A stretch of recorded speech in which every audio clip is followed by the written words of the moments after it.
welcome to the channel. Just going to do things slightly different. This is my first YouTube post, so why not? I'm going to do my ramble about myself and the bike a bit later, but for now I'm just going out to a place called Nash Point in South Wales. Some of you might know it. Stunning place. One of my favourite places on earth, really. One, because it's local, and two, because the sun's going to look bright. Yeah, excuse me while I concentrate on the road. And two, because it's an absolutely stunning place. Largely kind of unspoiled, really. Beaches down there are fantastic. It's an absolute therapy to be on the beach. So I'm just going to take a minute of your video time doing that. I'm going to spend a little bit longer than there, obviously 20-30 minutes, so if I can grab a drink while I'm there, if the cafe's open. And then after that I'll just walk through the bike. I mean, I know that's done before, but I'll have a go-to. And then I'll kind of like do my ramblers with regards to why I bought the bike and who I am.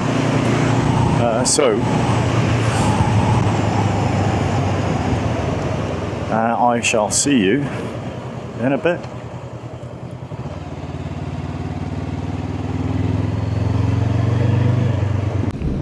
So we're at Nash Point. If you're ever down in South Wales, do yourself a favour and pay this place a visit. Absolutely stunning. You can just see the cliff edge there. Bit of a Jurassic Coast kind of feel to it.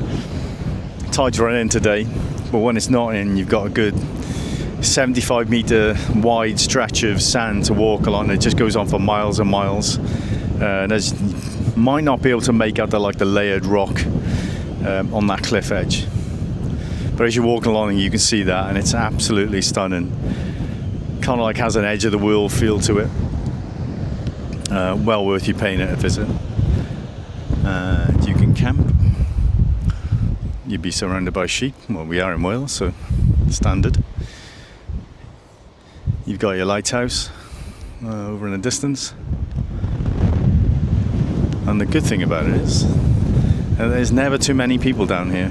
It's not a major tourist spot yet, but it's beautiful.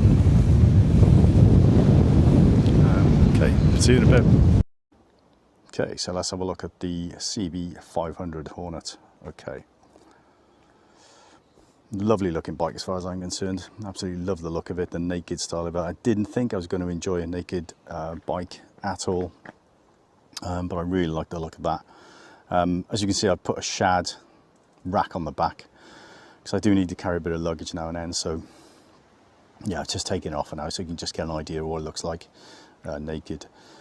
Okay, so starting at the front then. So we've got the Michelin Road 6 tyres, Premier tyres. These have scuffed up really nicely now. I've done about 500 miles on them, and they feel really competent. I'm really confident with those.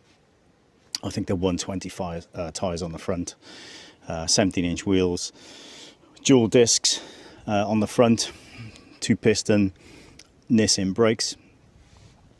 Really confident with the brakes as well. Again, it's a 500, so I guess this is enough for the 500. They do enough for me, and I'm really confident with those as well. Obviously ABS as well, upside down forks. It's the Showa. They are the Showa STF-BP. Just have a look at that. STF-BP. So again, it's not a trail bike or anything like that, but where you've got the gravel broken up through the twisties and things, they feel enough to absorb all that. So no problem there for me. Engine, you've got your 471cc, which obviously gives it the 500 mark. 47 brake horsepower and 43 Newton meters of torque. Adequate foot pegs, no problem with those. As you got your pillion ones. Exhaust on the back sounds fine for me.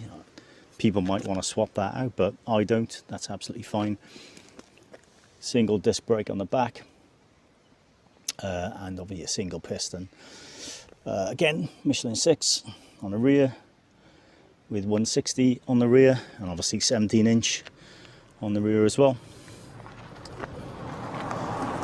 Got a tail there coming off into a point on off the pillion seat, giving it that kind of like Hornet look, I guess, stinging its tail. No centre stand on this, but you can get them. This is just a side stand, obviously, but you can get the centre stand, either aftermarket or Honda themselves. Coming out to the handles. Okay, really sweet kind of assisted slipper clutch. Hardly feel that at all. Makes it really easy. Obviously, got your pass switch on the front.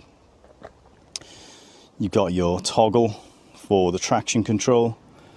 You just see it toggling on and off. Okay, and you've got your horn indicators on the left hand side, upside down as per Honda version, but you get used to them, and I hit the horn every now and then, but I'm getting used to it now. I know exactly where they are. Only takes a few times. So obviously you got your toggle for the TFT display and the functionality, the operation of it.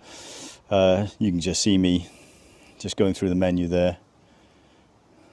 All sorts that you can play with there. Really intuitive. Only took about 10 minutes in the showroom to kind of like get my head around it, even without the book. So really user friendly. We're on the right hand side. You've got obviously your kill switch, hazards and ignition, and very decent brakes, decent feeling brakes. You've got your Honda HISS system. I think it's Honda Integrated Security System. I might be wrong. Correct me if I am. You got the 17-litre tank. Honda decal on the side, looking really nice. Lovely shape to the tank. Absolutely stunning looking part of the bike for me. Seat is really comfortable. I guess like any seat, after about 2 hours on it, you need a bit of a break.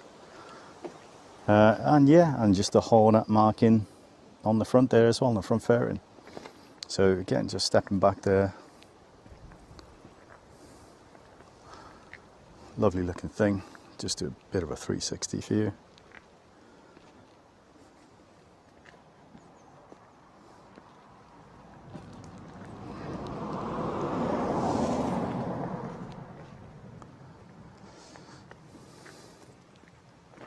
Okay, see you back on the road.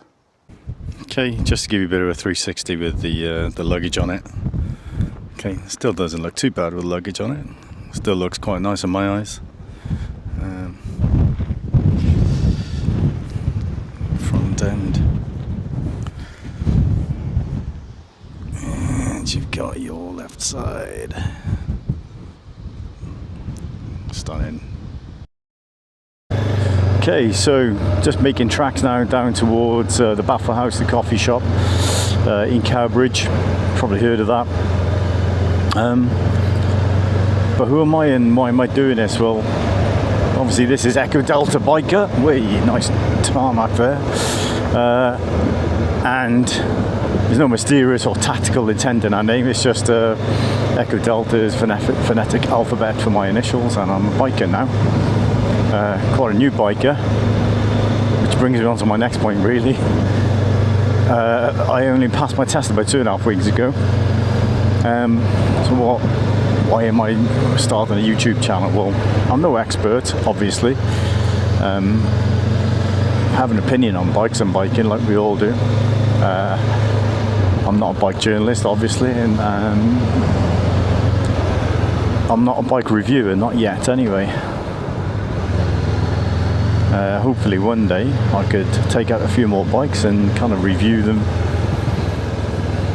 while I test ride them, so that would be good. But yeah, I kind of like a lot of us, I watched a lot of YouTube videos to decide which bike I wanted to get. People like the Missenden Flyer, Mark Pulling, Username K, Mr. Fish, Lofty Biker, all those guys and girls. And allowed me to make my kind of opinion on which bike I should be getting, really. And it, you know, and it did. looked at a lot of the guys reviewing this one, so obviously I came to that decision based on what a lot of those guys and girls were saying. I'll say guys, generic. So yeah, like I said, but I'm fairly new. But so why am I doing it? Well, while those people I were watching were extremely knowledgeable and quite expertise. They might not like that comment, but they're quite expertise in that area. Really knowledgeable. Obviously know a lot about bikes and biking. And can cast a good opinion on bikes, but I didn't see many people. They may be out there, I'm not too sure, I just didn't find them. Didn't see many people who just passed their test and going through the process of searching for a bike, or they just bought one and they're experiencing their new bike, their new biking kind of little adventures on their new bike. I didn't see that. But like I said, they may be out there. But I just thought I'd maybe step into that and just give it a go and share my experiences on like what a new bike is going through as well. So I'm a new biker. I'm not a new person. I'm reaching 56 this year. So yeah, I'm a retired firefighter. I was in the emergency services, the fire service for 27 years. Let's get it on a minute. Woo-hoo.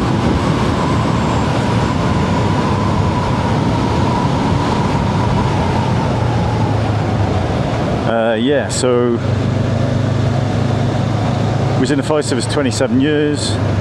I've got a bit more time on my hand now. I'm still working, but mainly part-time and freelance, so got a bit more time on my hand to ride bikes.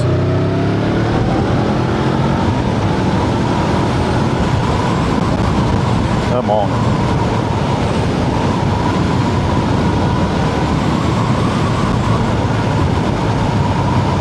And so yeah, this is what I'm doing. I'm just out here riding bikes and having fun.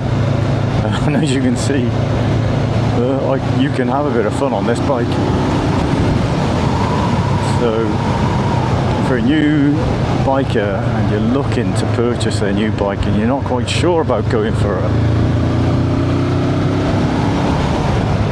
500, which is obviously what this is, I can assure you, or at least as far as I'm concerned, that it's a lot of fun. Or you can definitely have a lot of fun on it.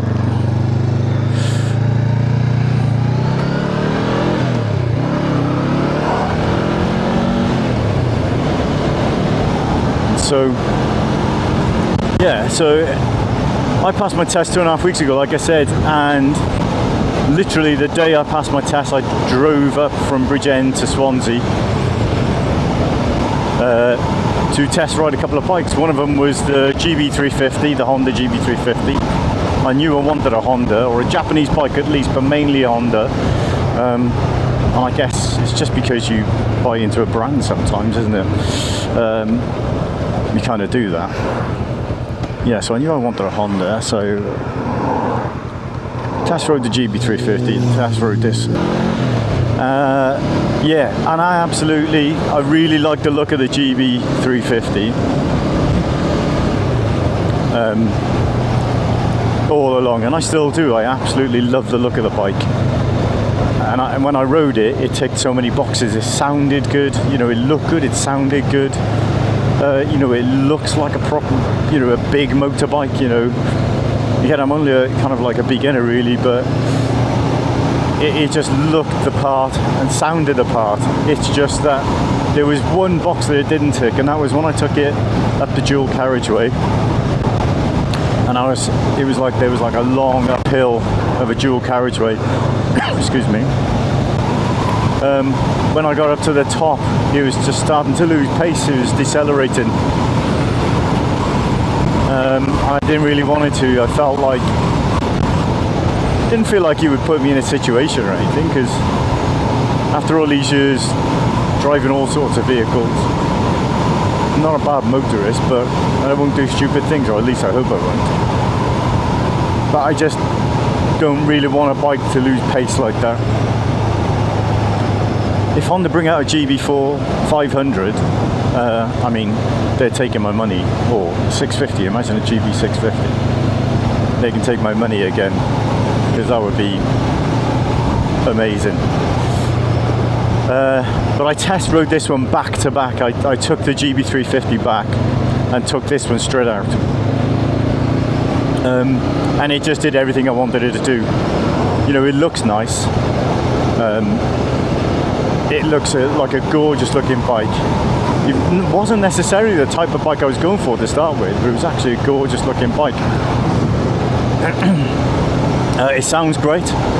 You know, it doesn't sound as good as a GB350, that kind of like single piston bumper for me. But you know, it still sounds good. And it does everything I want to do for the time being. I wouldn't say it's an all-rounder. It's not like, you know, it's not your Swiss Army knife of bikes. They're going left. I need a different gear.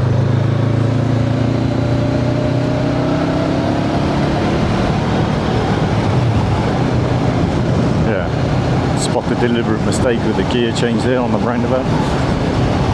And indicator off. So yeah, it's not a Swiss Army bike. You know, you wouldn't take it on trail or anything. You know, not intendedly anyway. You wouldn't intend to do that. Intendedly? That's a new word I just made up. Yeah, you wouldn't intend to take it on any trail or gravel tracks or anything. I'm sure it could handle it if you made a wrong turn now and then, but yeah, you know, it's I think it's marketed as a street bike anyway, like a street fighter. And you know, it definitely has like an urban feel about it. However, you know, I've stuck a box on the back, and you can put panniers on the sides of these. And I guess I can do some touring with it. I do plan to do it. Whether I get the tours done while I've got this bike or not, I don't know. I intend to go to France, northern France, to do the battlefields, and I intend to go to Spain. So if I can't afford to step up, you know, to my next bike by then, I'm pretty sure this will be competent enough to do it anyway. I'd be confident on doing it. The only time I feel a little bit exposed on this bike is on the motorway. I've just done a couple of motorway sections. And again, only when I have to, you know, I'll avoid motorways really, but it's when I'm having to go on a motorway, get somewhere a little bit quicker or something, I'll go on one, and I feel a little bit exposed on it. And I feel the wind a lot. I know some people have reviewed these and they've said they don't feel much wind, or it's like still air, but you know, on the motorway that I rode up earlier, I was feeling it a lot, and to the point I felt like I was actually getting blown a little bit. Not about, but you know, I could definitely feel it. Here now I can't at 45, and with, you know, with the hedges and the tree lawns on either side. Oh, thank you, mate. I probably thought I was waving him out. Yeah, so here now I can't, but yeah, on a big exposed motorway, you know, wide carriageways, I think you feel it more. So I would do the tour on it, would feel like I could do a tour on it. It's not like, you know, the speed would be an issue for it or anything like that. I guess the only limitation on this bike at the moment is me, because I'm a new rider. You know, that might be me. Everyone else, so experienced riders, might be feeling the same kind of wind buffeting, but because they're used to it, they don't feel it's an issue. But for me, as a new rider, I guess I'm feeling it may be an issue. Maybe that's the reason. You know, let me know what you think. And which brings me on to another point, really. Why did I get a 500 when I could have got a 650, 750, 1,000 even? Well, I had bloody hell, bone shaker. I had a budget. I don't know why it was a surprise. I was coming down this way on my lessons.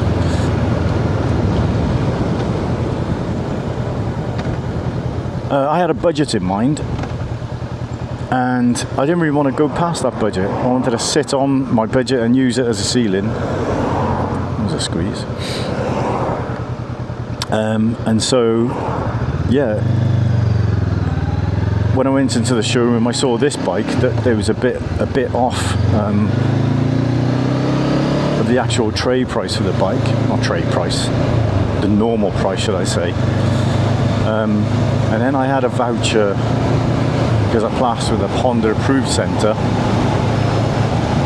which took it down way, below my six budget. Wow, I want to go ahead on first of those. Right, 30. Let's drop it down a bit then. So yeah, it took me within my budget, and I wanted a new bike. It'd probably be silly wanting a new bike for your first bike, but there's plenty of decent second-hand bikes I could have bought. But I don't know, quite silly really, but I just wanted my first bike to be a new bike. And the other reason is that, can I warrant my skills warrant a 750 or 1,000 yet? Okay, I might have grown into them, but it probably would have taken a bit longer to grow into. And well, I did pretty well on my tests, both tests. But I just want to feel like I can graduate into the bikes, graduate through the learning, get competent on this, earn my spurs on this, then go to a 750, earn my spurs, earn my wings on the 750, then go to the 1,000, get to 1,000 maybe, but and then ride 1,000. But I'm not necessarily in a rush to do that.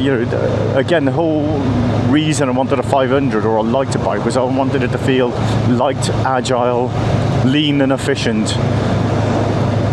And so I could get a lot of mileage to the gallon out of it as well. That was the whole point. I've got a fly in my helmet. So, yeah, another reason why it was perfect for me, really. So if you're the new biker or someone just looking to kind of just downsize, get a lighter bike, this is a fantastic choice. The price is good. It's about 6.2, 6.3. The price is really good. It's a Honda, so you got that reliability aspect of it. That's a nice looking pub. You got that reliability aspect of a Honda. The big distances between the servicing, and I've got to take my this in for initial service soon.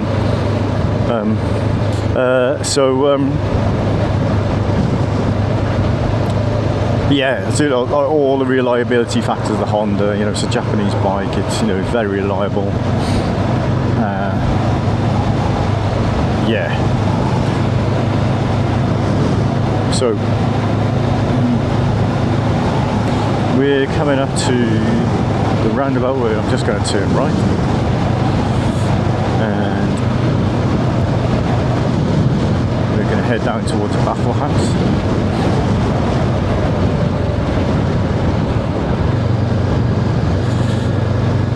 And then we're going to grab a coffee and possibly some tea because it's 5:25.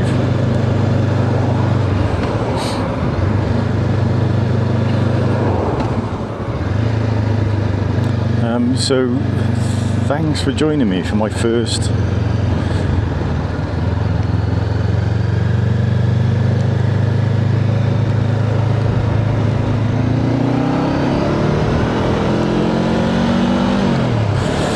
ride and my first post. There's a post on YouTube or a vlog or a blog, I'm not quite sure. But yeah, thanks for joining me, and click like and subscribe, as they say, if you can. That'd be lovely. Bye bye for now.